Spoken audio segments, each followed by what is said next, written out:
And welcome into a Friday edition of the Backstage Pass, back here live and in living color. And thank God we're living here too. Like I said, over the past few weeks or so, this thing is taking it on a new meaning of this COVID thing. But we're back, and I was under the weather a little bit after the quarantine for the 5 days. But we rescheduled some shows, reshuffled some things around, and coming up here in a few weeks, some great shows coming out here, as always, on the Backstage Pass. Again, presented by our good friends over at Bangtail Whiskey. Check them out at bangtail.com and, of course, over at the Easy Liquor app and, of course, MitchMacs.com, the official merchandise provider of the Backstage Pass, and our good friends over at Hank Jr. Productions. Of course, Jeff, thanks for filling in for me while I was out last week, and a lot of great shows there.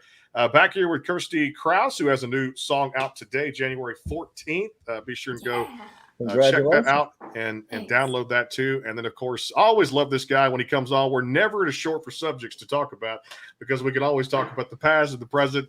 As a Nashville recording artist and a Hall of Fame songwriter, Kent Blazy joins us on the show. Kent, what's going on, man? Oh, just hanging in there in this crazy time, I was getting ready to fly to Florida to do a songwriter show and a songwriting seminar, so kind of waiting to see how that'll be. It's everybody I know who's flown lately has caught COVID, so I'm going to triple mask.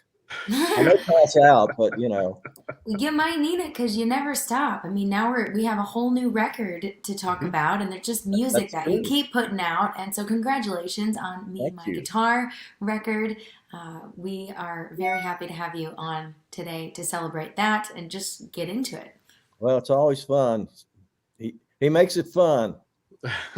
Let's tell me about this new project too, because I always love hearing about new things. And of course, I do want to talk about Me and My Guitar, which came out last May. Hard to believe we're saying 2022 already, but let's start right here because, I'll tell you, let's go ahead and start with the new record because you mentioned Garth lets you use the studio. No doubt the connection with Garth goes back to the 90s and all the great hits that you guys written, of course, If Tomorrow Never Comes, and all the great songs that you guys put out. Talk about this because new album, not yet released, back in the studio. Feelings, emotions, and kind of what went into that. Tell me all about that. Well, it's interesting. The guy that I met that was on the Authentic album, the one before this, Me and My Guitar, is Steve Allen, and he was in a big pop band, 2020, back in the 80s. And so we started playing together. So during COVID, I found out he lived right down the street from me, and we started writing where he would sit outside and I would sit inside. And as COVID progressed, we would wear masks or whatever. So back about last November, I was looking at all the songs we'd written together, and I thought, we have a whole record here, and it's going to be a different kind of thing because it's really influenced by the 60s and 70s. And so I talked to Garth, and he said, well, go in and do it. And so we went in December and cut all the tracks. We used John Party's bass player and drummer, which are fantastic people. And so we've just finally got to go in last week and do the overdubs due to Christmas, New Year's, and COVID. So we're done with it. We need to get it mixed and mastered, and then we'll get it out. Wow. Good thing, no doubt. And hey, congratulations on the definitely the Songwriters Hall of Fame. Always great to get recognition in the industry amongst peers and publications and things like that. Tell me about just when you got the word, what kind of was the first thing to kind of come to mind after a Hall of Fame career? Let's say it. Well, I was shocked, and what the funny part was, Garth kind of tricked me because he does that kind of stuff, but he called and actually wanted to get on a Zoom call with Mark Ford from the Nashville Songwriters Hall of Fame. And it was supposed to be about a show he was going to do on NBC. And he wanted me to put a songwriter round together like I've done for him before, like in Vegas and stuff. And so we're talking about the show he wants me to help him put together. It's for the Grammys. And he tells me the date, and I say, I'm already booked that day. And so he kind of acts like he's startled. And then he said, oh, that's all bull. I just wanted to let you know you're in the Hall of Fame. So it kind of caught me by surprise. I had to turn my whole brain around from what I thought it was going to be to what it was. But he kind of does stuff like that once in a while. So he got more emotional than me. And he said, I thought you would cry more. And I said, my brain was just all twisted by the time you told me about that. But I called, Cindy was out working in the garden. I called her. I said, come in, you got to hear this. And so we kind of cried together when we heard it. And it was just a phenomenal night, all the amazing music. And and the songwriters and the artists that got inducted, and a dream come true that I'm still pinching myself about. Yeah, I mean, talk about just an iconic moment that you have worked for or towards forever, and then now you have it. And that came out in 2020, you found out. So you're still able to celebrate a little bit? And well, we celebrated a little bit. We really celebrated when we were getting close to do that. We had a couple little get-togethers over here for friends and music business people, and we're able to celebrate as outside. It was before the new strain of COVID came across, so that was good. And it was just fun because, you know, Trisha had sung demos for me, and that's how I introduced her to Garth. And so she sang that night, he sang that night, and then we were all sitting at the same table. So it was like time just kind of circled around itself that night, and it was pretty cool. And the amazing thing to me is she sang the Bobby Gentry song, because Bobby Gentry got in, Ode to Billy Joe, and she had the string, I think 4 string players with her, and it was just phenomenal what they did and how she sounded. So it was just an awesome night. All the amazing people that sang and the people that got in. So yeah, once in a lifetime.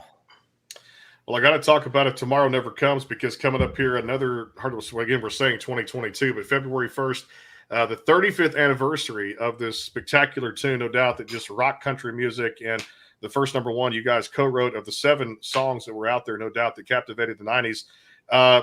35 years. You start looking back at that and you start going, where did time go, right? I know, it's unbelievable. It's like, good thing I was 10. I love that story. Hey, just to work with a guy like that who's had just such a iconic career like yourself, and you guys kind of going in there with those 7 number one hits, and you know, co-writing that one, and of course his first number one. I guess as you look back and you wake up every day, you start thinking to yourself, you're right. It's kind of a pinch me moment, right? That you got to have this Hall of Fame career and put out some of the most iconic songs in country music, right?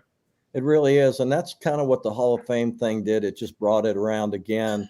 And, you know, I kind of look at it, this whole Beatles anthology that they're doing, and the 3 videos that are just so tremendous. But it got me thinking, you know, in our own way, with what happened with Garth, we were like in the middle of the whole Beatle thing in a Garth thing. And you didn't know at the time where it was going to be. And you look back on how phenomenal it's been and all the great music that he's created. And I feel so fortunate that I'm a part of it. And it's your pinch yourself moment. Yeah. So you coming to Nashville in 1982, and that time where people were just, was a thriving time for songwriters. I guess talk to us a little bit. Don't have to get into it a bunch, but how Nashville's changed as far as the big thing when I came to town was, and this kind of really started after Garth took off, but we had 20 record labels with probably 20 artists on every label. So you had 400 artists that were recording and having hits, and most of them didn't write their own material. And so as a songwriter, you could probably get to just about anybody, because every artist was recording outside stuff. Even like Garth, he could write every song on every album, but every album had half of the songs were outside songs, which to me took him in a much bigger place. And now we have, I think, 3 record labels, and maybe if we have 20 artists on them, that's 60 people. And most of them are being told they need to write all their own songs. And so it shrunk what the business is to me, and what the opportunities are for songwriters in Nashville anymore. And it's just a strange time that with Spotify and all that, people are trying to navigate and figure out, how do we make a living at this anymore? Yeah. You hit it right on the head. It really, it has changed a lot as far as a lot of the musicians being writers and songwriters being artists and kind of wearing all the hats, and that makes it a lot less opportunity for outside cuts. But at the end of the day, I feel like a good song is a good song that is going to take that artist to the next level, and we are sometimes missing out.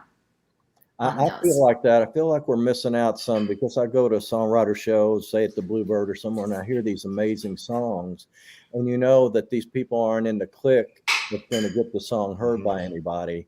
And to me, what we had in the 90s that I don't hear as much anymore is I call them pull over to the side of the road songs, where you're driving and you hear the song and you go, oh my God, I'm going to cry. You know, I got to pull over. And, you know, I was hoping I'd drive his truck and maybe a house that built me would help turn things around again. But to me, it really didn't. You know, there's not those songs that just really grab you by the heart that much. I love it too. I love this comment too that Deborah kind of chimes in, and that's the truth too. And that's something to where I was talking to a friend of mine there in Nashville too today. Kent, we got a surprise coming up here February 10th on the show. Hall of Fame iconic country singer John Michael Montgomery is going to join us on February 10th here on the Backstage Pass. And just, you know, hearing that type of music, and again, that's not my way to, I mean, we critique albums, we do reviews on stuff and that kind of thing, but I don't listen to the radio anymore. It's become such a streaming process. And as you go through all this right now, there really hasn't, for me, I guess it's a personal thing for me, but that song of, you know, Life's a Dance or I Swear or all the ones that he came out Grundy County Auction that you pull over to the side of the road, unless you're listening to Channel 58 Prime Country or one of the other legend stations that we have down here in Houston, 97.1. I'm with you. I don't want fans to lose that, but I guess you're right. The industry does change as every year goes by, right? Well, I just did a thing for a live hospice with Victoria Shaw and Pat Alger, and she sang I Love the Way You Love Me, speaking of John Michael. And just, you know, you hear that song and it just floors you. And it's like, where are those love songs like that anymore? You know, I don't hear them that much. And tell John hello, because he's a Kentuckian like me, right down the road from Lexington. And we used to write together some, and just an amazing guy. So we'll definitely glad he's coming on. It'll be a lot of fun too, as well. And also his buddy, I tell him hi to Frank Myers. I know Frank wrote a big hit song, I Swear, which was big out there in the 90s. And definitely I know Frank will want me to tell him hi too. I want to talk about this album. We'll take a quick break. And I tell you what, if you got that guitar handy, you want to play one for us today? Sure, I'll play one. Always. Let's do that. I love that. Me and My Guitar is out there across all the platforms, and the newest album is yet to be released. Laid down the vocals, as Kent said, but looking forward to that coming out here in 2022. But one of my favorites on there, When This Is All Over, is the song that leads off Me and My Guitar. We'll take a quick break, a timeout for Bang Till, and of course some of the sponsors will come back here with Hall of Fame songwriter, singer Kent Blazy on the Backstage Pass. It's Brandon Morrell and Kirsty Krause. Hang tight. The Bang Till pour is comprised of a sweet corn mash base. The front has a subtle sweetness and not too sharp. It has notes of a medium char or white oak for a smoky flavor in the middle, and the tail has a super smooth and warm finish.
Go behind the scenes with some of the biggest artists in music today with the Backstage Pass, powered by the SportsGuysPodcast.com. Join Brandon Morrell and his co-hosts Kirsty Krause, Jeff McMahon, and Karen Lee Batten as they talk to rising stars and legends about their music careers.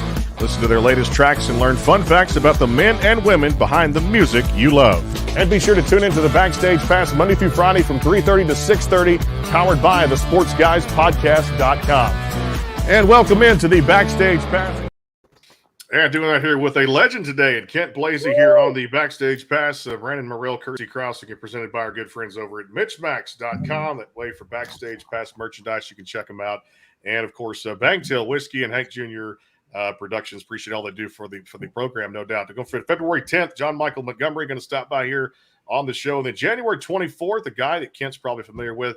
Looking forward to this show with John Schneider, Bo Duke from Dukes of Hazzard coming on. January 24th. Cool. So that ought to be a lot of fun here as we start the next couple of weeks, no doubt about it. I tell you what, let's have you play one for us. Again, the current album, Me and My Guitar, is out there across all the digital platforms. And now we can say Hall of Fame singer-songwriter Kent Blazy. Woo! And check him out at his website, kentblazy.com. Ken, it's all yours. And so what's up dealer's first? choice? Dealer's Whatever choice. you guys, whatever you want to do. Yeah. Okay. Well, you were talking about your favorite was When This Is All Over. Let's say one of your favorites. How's it that? is Better.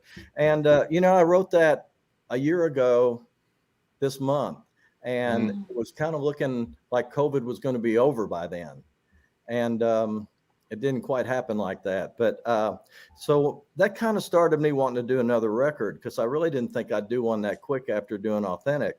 But this song kind of made me go, okay, let's go ahead and do something and hopefully be ahead of the curve about COVID being over. And so here we are. All right, well, here we go. It's Kent Blazy and all his glory. Here we go.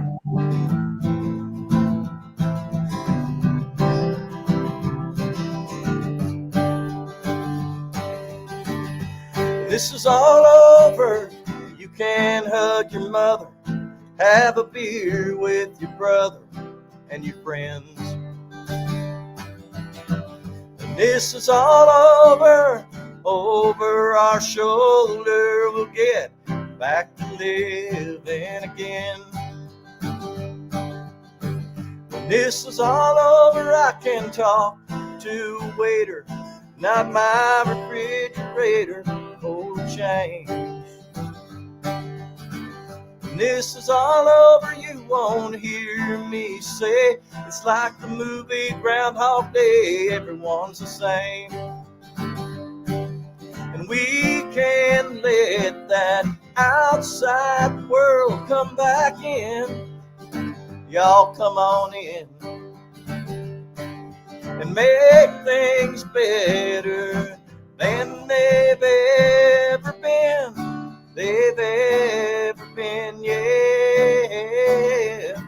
When this is all over, I can go hear live music, play electric guitar with my band. When this is all over, I can kiss a sister's cheek, meet a stranger, and I can shake their hand.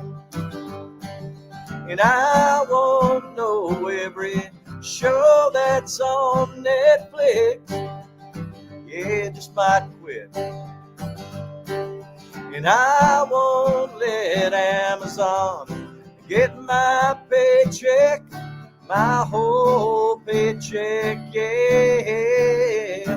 When this is all over, when this is all over, I can't wait till all of this is over. When this is all over, I won't have to ask where the hell I put my mask, 'cause I won't care.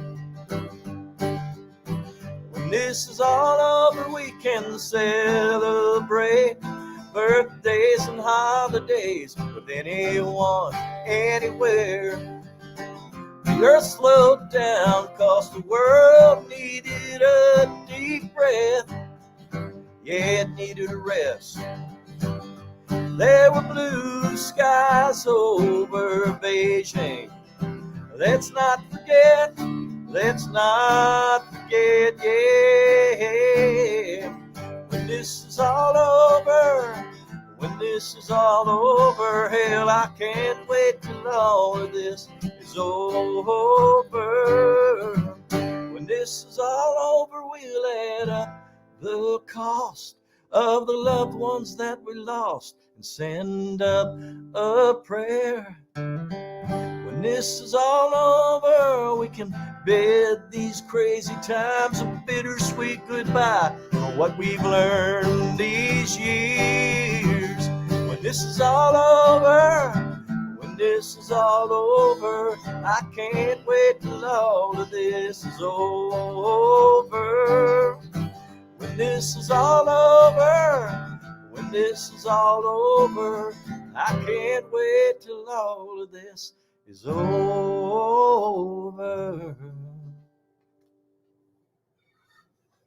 The bangtail pour is comprised of a sweet corn mash base. The front has a subtle sweetness and not too sharp. It has notes of a medium char or white oak for a smoky flavor in the middle, and the tail has a super smooth and warm finish. Yeah, I'm going to do a glass of that tonight with the 3-day weekend coming up here. Of course, Monday is MLK Day, Martin Luther King holiday for most people out there with their jobs. So definitely happy Martin Luther King Day out there. Huge ambassador for our country. Did so much for civil rights out there, too. So definitely want to recognize the great Martin Luther King. Back here with Kirsty Krause on the Backstage Pass and the legend Kent Blazy joining us here. I love that song. And so many lyrics can be taken from it. Like I said, you forget where you put your mask and all these different things. That don't let Amazon have your paycheck. Amazon take your paycheck. Right there, I won't know. I won't read the line before that. I won't know every show on Netflix. Yes. Yeah. Netflix. That both of those, I feel like you nailed all of it on the head. But those two lines are very specifically like people are like. Yeah, yes. when I play it out, people just crack up about those two lines and the math thing. You know, it's like we all thought we'd be gone by now and get and look at each other again. But nope, not yet. Hopefully next time we talk. I would hope so, too, when the new album comes out, no doubt about it. Well, that led off the album, again, Me and My Guitar, which is out there across all the digital platforms.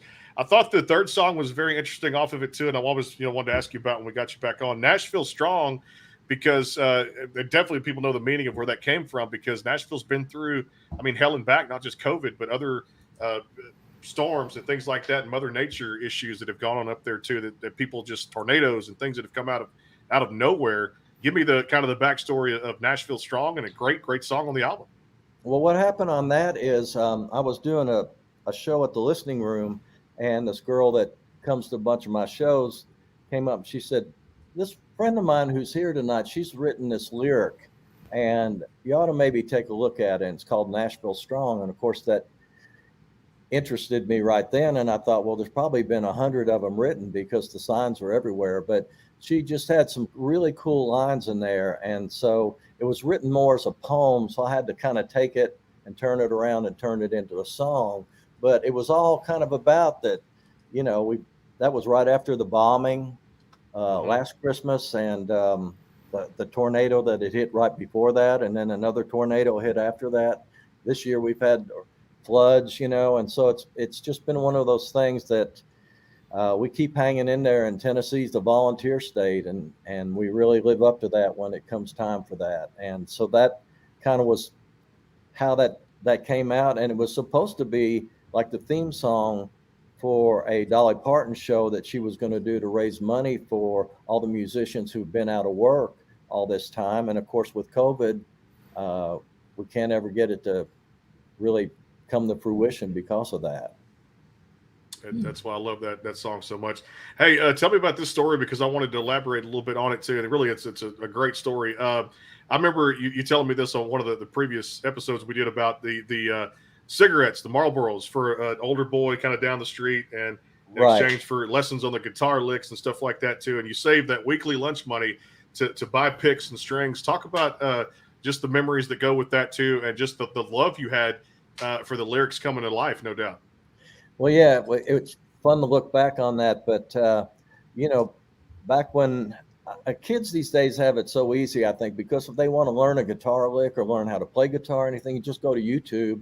It's all right there. And people are explaining things and making it really easy. Like when I started playing guitar, which was really a POS guitar because they were really bad back then. And the strings way high off the neck and all that. But nobody ever told me there was a standard tuning. So I was trying to figure these songs out off the radio or off a record, and they'd be in F sharp and C sharp, and it would just be killing my fingers. And somebody said, well, if you just tune it up right, they'll be in G and C and D. I thought, oh, thanks. But, you could find that out in 2 minutes now. And so it was the same thing of trying to learn licks. You would try to go hear the bands that were playing and watch their fingers and see what they were doing. So maybe you could learn to do it right. And I remember the one guitar player that was the big guitar player in town. He knew all the newest songs and all the newest licks, and he would turn his back when it came time for a solo, so you couldn't see what he was doing. But that is funny. I know. But the guy who lived a couple streets down from me, he was he was one of the better guitar players too. And so I asked him if he would show me some guitar licks, not really lessons, but show me how like Satisfaction starts off, or, something like that. And so he said, well, if you buy me a pack of cigarettes, I'll show you any lick you want. So like for 3 or 4 months, that's what I did. I saved up my lunch money and would buy him a pack of cigarettes. Back in Kentucky, of course, you could buy cigarettes no matter how old you were. That was before you had to be 18. And so I would buy him a pack of cigarettes and take him to his house, and he'd say, well, what lick do you want to learn? And then he'd show me the lick. And then the other funny thing was, kids were always trying to update their stuff and have the newest guitar, newest amp and all that. So he had a Fender Stratocaster and a deluxe reverb that he wanted to sell. He wanted to get better stuff than that, which of course that to most guitar players is the ideal amp and guitar. And so I was cutting lawns and stuff at the time. So I ended up buying it and paying him off, not with cigarettes, with real cash. With the lawn mowing money. And, just like everything else, you go through guitars and all that. But I don't even want to know what that guitar and amp is worth these days compared to what I paid for it. But the other thing that was funny is I joined a Boy Scout group for like 1 week. And the guy that I bought the cigarettes for, he was the treasurer, and he absconded with all the money. And so that was the end of our Boy Scout troop. We just left with all the money, and we didn't have a Boy Scout troop anymore. So you were only there for 1 week, just 1 week. Yeah, 1 week. And the other thing was he had a dog, and the dog was named Damn It. Oh, really? Wow, yeah. So he loved calling the dog and saying, "Here, damn it," But he was a character. I don't know where he is these days, but he may be in jail by now. I don't know. Oh my God. Well, Kent, I wanted to ask you this. Fast forward to your cut with Chris Young and getting you home. What did you know you were writing it specifically for him, or did you guys write it and then we're like, okay, he could fit this? Well, what happened was I was working with this kid, and I still work with him, Corey Batten, just an amazing talent. He wrote "She Wouldn't Be Gone" for Blake Shelton, and so we were trying to get him a record deal. And we were down at RCA Records playing his project. And the woman we were playing it for, I knew it wasn't going good because she was watching the worst 100 hurricanes in the last 100 years on the Weather Channel at the same time. Oh. So when we left there, we were kind of disappointed. But another A&R person came up and said, hey, I've got this artist, Chris Young. He's had 3 singles out. They haven't done any good. Would you write with him? And so I said, well, sure, I'd be glad to do that. And of course, Corey's standing right there. I said, can I bring Corey? And she said, I don't care what you do as long as you get with Chris. So we set up a writing appointment, and we didn't know anything about Chris. Chris didn't know anything about us. And it's kind of like a first date, whenever you write with somebody for the first time. And so Chris came in. And so when we're getting together for a songwriting appointment, hopefully you have some ideas, they have some ideas. And between the 3 of you, you're going to come up with something you like. Nobody liked anybody else's ideas. And so it was kind of weird because here we are with an artist, and it's hard enough to get with an artist. And 2, if he doesn't have a hit, he's gone.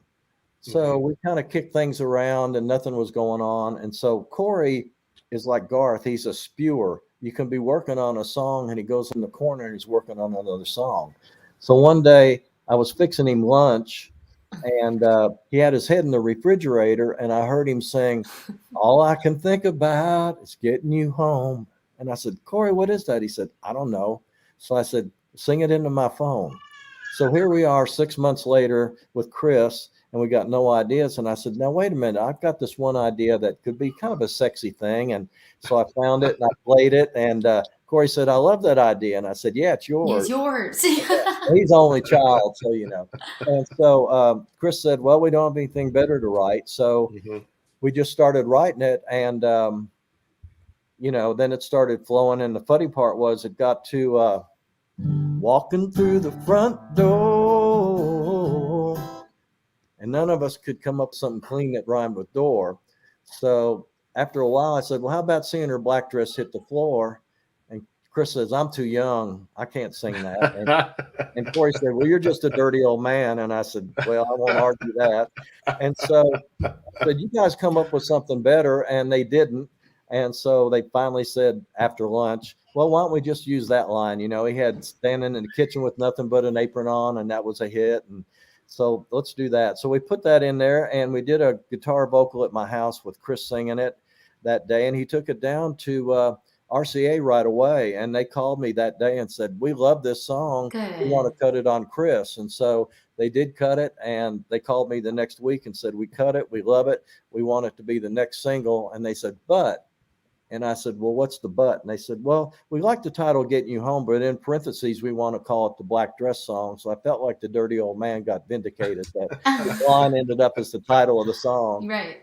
And so, you know, I wanted it to be kind of like a Stax 60s kind of thing, you know, the feel that it had. And the guys who cut it, they did such a great job on it. And James Stroud produced it. And it was just one of those records you just, when you wrote it, you thought, well, this could be something. And then all of a sudden it's just huge, you know, and he's getting black dresses thrown at him on stage and that kind of thing.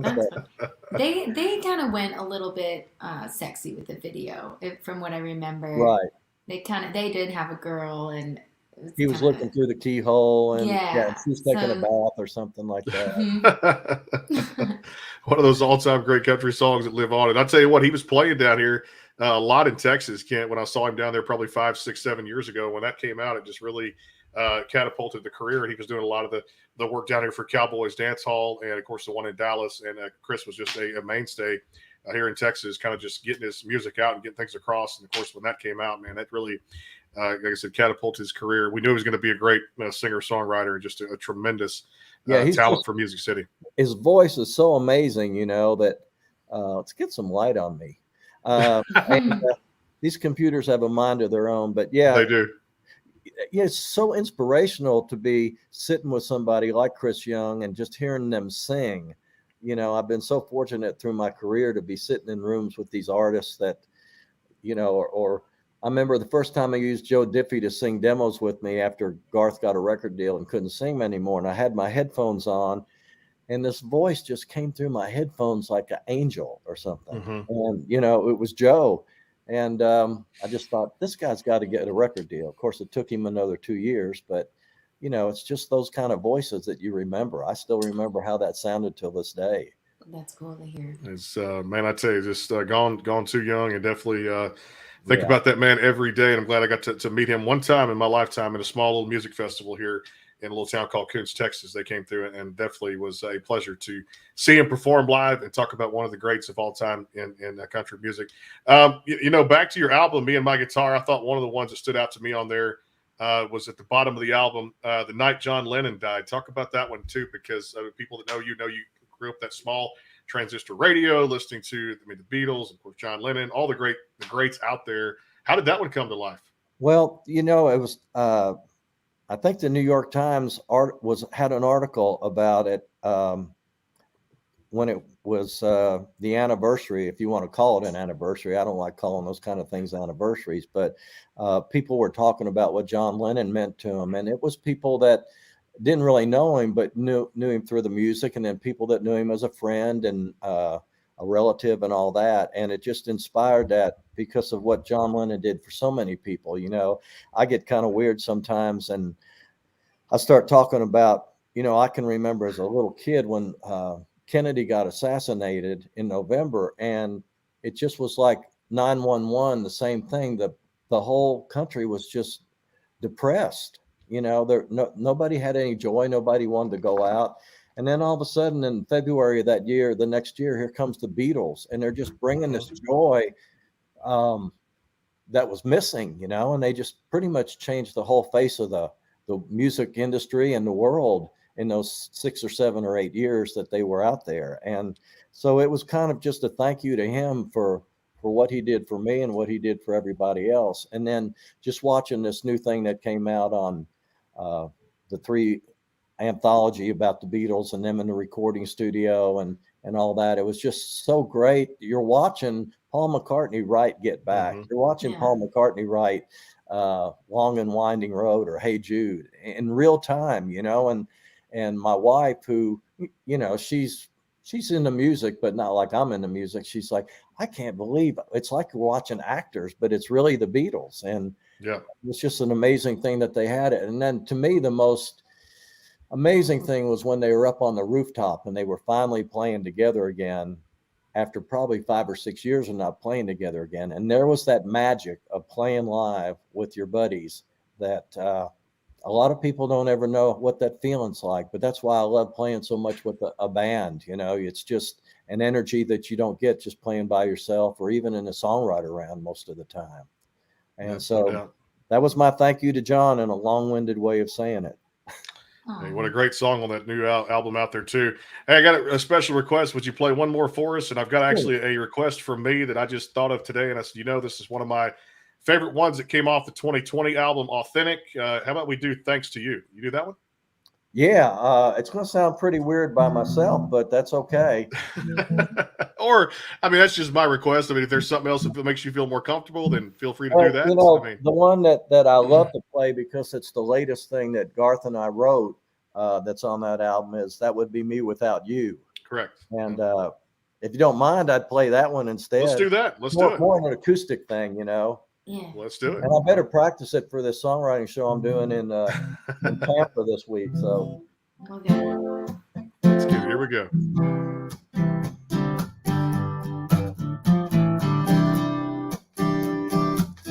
I couldn't beat the red light, left me staring at a homeless man. A credit card in my pocket and the sign of the Times in his hand. As I sat there, I wondered why it was me on this side of the door. But then it hit me like thunder. I knew that man from somewhere before. Was he somebody from high school or someone that I knew from the road? Spent the whole morning thinking of every friend of everybody I know. On the way home that evening, had his name on the tip of my tongue. 2 a.m. I sat straight up in bed when it hit me where I knew him from. That would be me without you. Every new day would be nothing new. I'd only have lonely to hold on to. That would be me without you.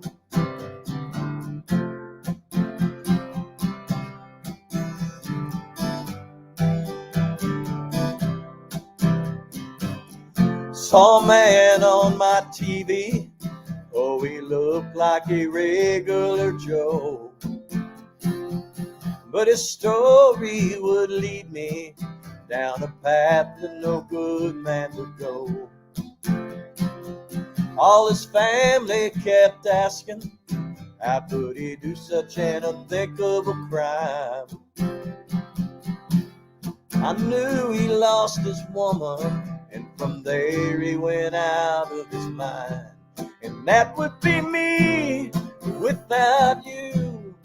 Every new day would be nothing new. I'd only have lonely to hold on to. That would be me without you.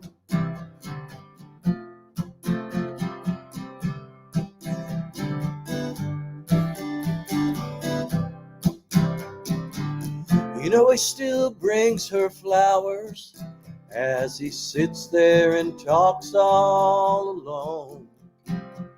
I've seen him sit there for hours by himself in that garden of stone. That would be me without you. Every new day would be nothing new. I'd only have lonely to hold on to. And that would be me without you. That would be me without you.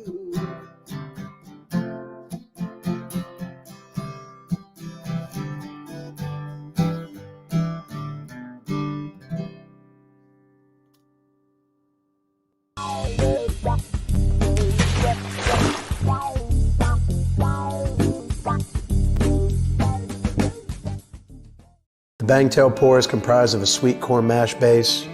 The front has a subtle sweetness and not too sharp. It has notes of a medium char or white oak for a smoky flavor in the middle, and the tail has a super smooth and warm finish. Go behind the scenes with some of the biggest artists in music today with the Backstage Pass, powered by the SportsGuysPodcast.com. Join Brandon Morrill and his co-host Kirsty Krause, Jeff McMahon, and Karen Lee Batten as they talk to rising stars and legends about their music careers. Listen to their latest tracks and learn fun facts about the men and women behind the music you love. And be sure to tune into the Backstage Pass Monday through Friday from 3:30 to 6:30, powered by the SportsGuysPodcast.com. And welcome into the Backstage Pass. And of course, it's NFL Super Wild Card Weekend. We put out a new show of Outlaw Fantasy yesterday. Myself and good buddy CJ Garton talked all football and our predictions, and of course, your DFS or fantasy leagues. So if you're interested in doing that, to check out CJ's social pages, or you can check it out at the SportsGuysPodcast.com. Speaking of that, too, Ken, I tell you, it's going to be a fun football weekend, and I can tell you just from hearing some rumors that I heard today, John Michael Montgomery is a huge Cincinnati Bengal fan. That leads off the playoffs this Saturday. Definitely playing the Las Vegas Raiders. So you're going to watch. I know you're busy with Tampa and the Songwriters event going on this weekend, but are you going to be watching some football? Yeah, actually, I knew the football thing was on, so we're doing the thing next weekend. Okay, on Friday and Saturday. I can't compete with the playoffs, you know. Which is good there. I'm always about this one, and I hope my Cardinals can take it Monday night. My heart's with them, but the head's with the Rams too. I'm rooting for the Titans, you know. So. Well, that's they got the bye, the number one seed there, of course, in the AFC, and of course the Green Bay Packers do there too. And Kirsty, which one are you watching this weekend? Well, the Pack. The Pack. Okay, there you go. So we got Wisconsin. There you go. Number one seed. Yeah. I'd say that's probably that's my prediction to win it all too with Aaron Rodgers. We have a bye this we earned ourselves a bye, so but we are number one seed, so I'm excited. It's our year. It's our year. Are you from up there, or? Yeah, I'm from Wisconsin. Okay, that explains a lot. That explains.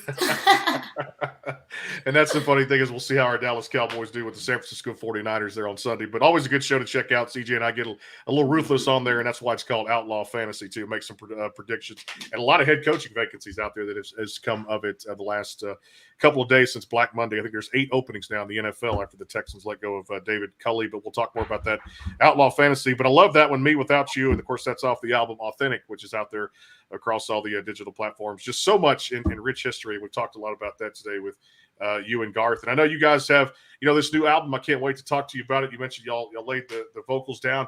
Is there kind of a drop date for it now? I know it's always amazing when new work comes out, right? Well, there kind of was. And Garth, how should I put this? It's his studio, so he can do what he wants to do. When we finished up all the overdubs and stuff the other day, the engineer told me that Garth had kind of taken over the whole studio for the next month. So I don't know when it's going to come out. The engineer was going to mix it, and it may get where we even have to take it to another engineer to mix it. But I guess he's doing a vinyl thing. He's going back and he's going to release all his vinyl.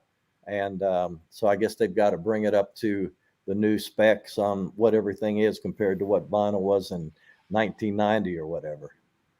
All right. Well, I'll tell you what, I'm going to do rapid fire here with you. But, hey, we got a little surprise on the show. Sometimes we're able to put together some things that go behind the scenes. And I had to bring this up, too, because, you and I get to talking, and Kirsty, and we carry on a conversation that lasts for a long time because we're rich both in knowledge of music and what we like in music, too, no doubt about it out there. And the 90s country is still, even today, being one of the most talked about eras in country music. And so this comes from a guy you may know or have heard it in the industry that our good friend, pardon me, Jeff McMahon put together. And he wanted to say a few words. So I'm going to play this for you, Kent, and it is a surprise for you. But sometimes we're able to put that together here on the Backstage Pass. So this gentleman, you might know him. Here you go. It's good. It's good. It's a good thing. Here we go. Hey, yo, Hall of Famer Kent Blazy. It's your old buddy Billy Dean here. Hope you have a good interview with my buddy Jeff there, man. Looking forward to seeing you in the upcoming year in 2022. Stay healthy, buddy. See you. So we didn't want to scare you there too much. Well, what's funny, I don't know if Billy told you, but we did a live hospice thing in Tallahassee last year in November, and the next day Billy got COVID.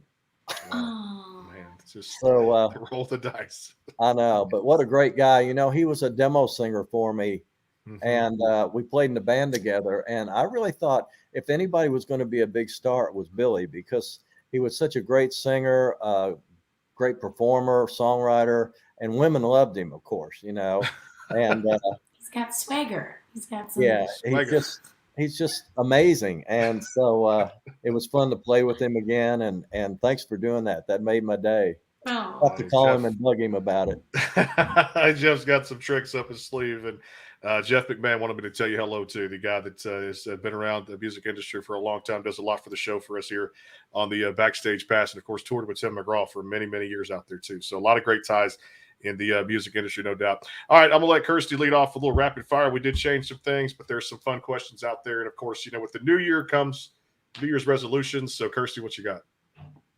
Well, I'm going to go to my go-to because I'm curious. Okay. If you are going to order a whole pizza for yourself, I didn't hear this one, so you might have already answered it. But No, I don't think so. But okay, just for you. You don't have to share with anybody, so you can have whatever toppings you want. What are you going to go all out for? I would go with pepperoni, mushrooms, onions, Italian sausage, and I think that's it. Onions. Just load it. Okay. Yeah, loaded.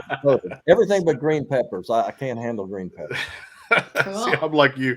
I would actually try a piece of that too. I'm not really big on mushrooms, but depending on where it comes from, I might give it a try. We'll see how it goes. They'll do it where one side doesn't have the mushrooms too.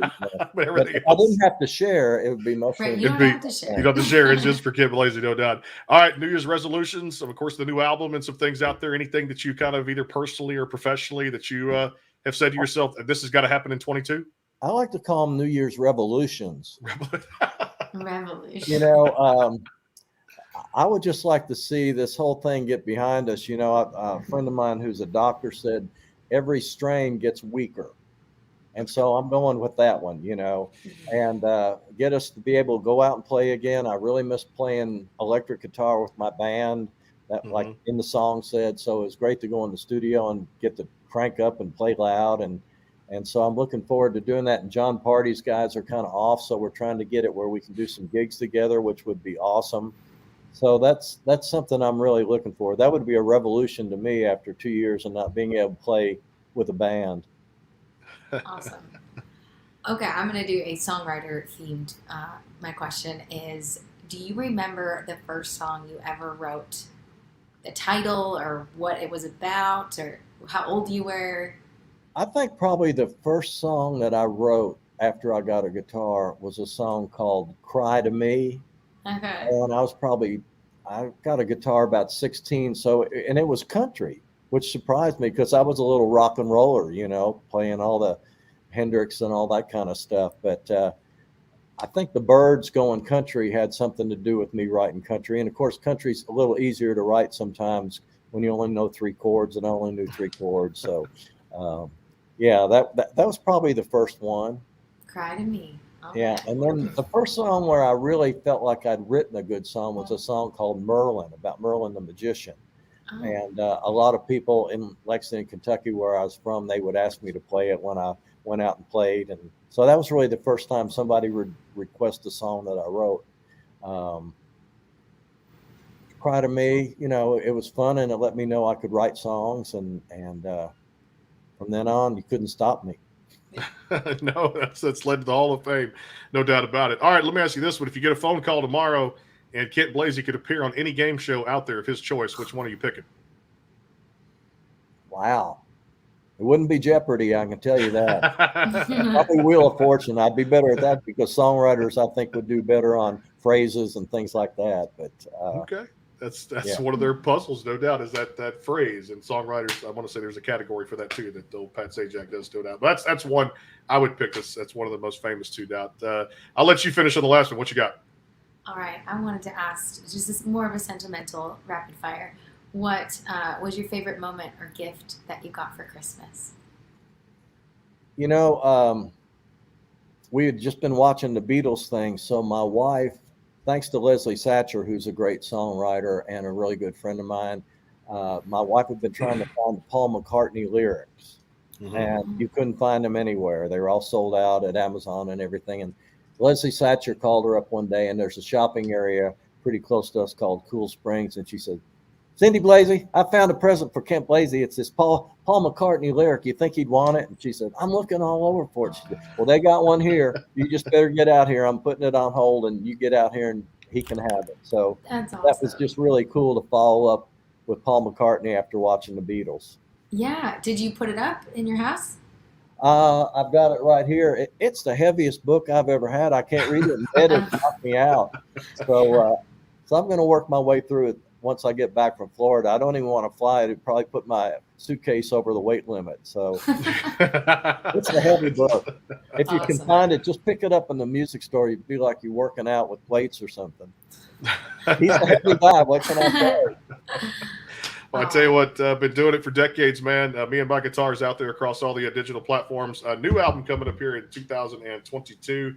Definitely we'll have you back when we get a chance to talk about that. Of course, the songs and the project you work with on the great Garth Brooks. And hey, congratulations on a great 21, the albums, and of course the Songwriters Hall of Fame. We're counting down the weeks until we get to Nashville for CRS 2022 at the Omni Hotel. Brother, we always appreciate the Vine here when you get a chance to drop it here on the show and spread the knowledge. Again, congratulations on everything. And I know there's more to come for the great Kent Blazy. We appreciate you, man. Yes. Well, I Wonderful appreciate to you have guys you. too. You're always make it so fun and so easy, and it's great working with pros. So let's make more. Let's make more, no doubt about it too. Again, thanks to Hank Jr. Productions, MitchMacs.com, and of course the great Bangtail Whiskey. Don't forget February 10th. John Michael Montgomery going to stop by here on the show January 24th. John Schneider, and of course next week one of my favorites. She was on The Voice. Audra McLaughlin is going to drop by too at the same time next week, and so many more great shows to come, and so many things we're working on behind the scenes, getting ready for CRS 2022. Again, presented by Bangtail Whiskey. We'll hope to see Kent up there too. And Frank Myers, I've not forgot about you, my friend. We're going to go out to dinner when I'm up there for those 3 nights, no doubt about it too. We'll talk to you guys next week on the show. Turk McNamara coming up on Monday. And again, thanks to all the sponsors out there. Have a great 3-day weekend. Martin Luther King Day is Monday again. Just thanks so much to what he did for the civil rights movement. Enjoy the holiday if you have that holiday off. And we'll see you guys on the Backstage Pass coming up next week, January 17th and 18th. Until then, have a great night. Thank you, guys.